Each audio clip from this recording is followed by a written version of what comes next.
Alright mga padi, ito yung ating project singkit mga padi. So for ano ito, scrape to metal to mga padi. Scrape natin yung body nito dahil medyo marami ng mga kalawang, bulok-bulok, no? Tapos mag body repair tayo dito mga boss.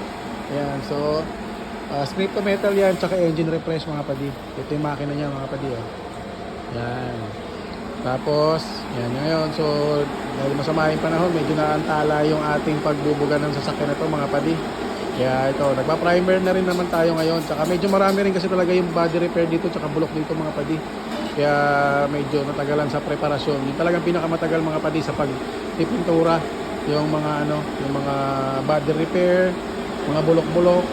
Yan, yun ang matagal talaga mga padi. So, yan.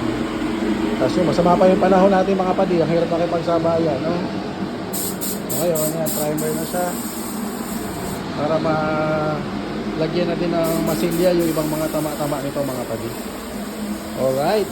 So yun lang naman, yun ang progress natin dito sa ating Lancer Singkit project nito mga padi.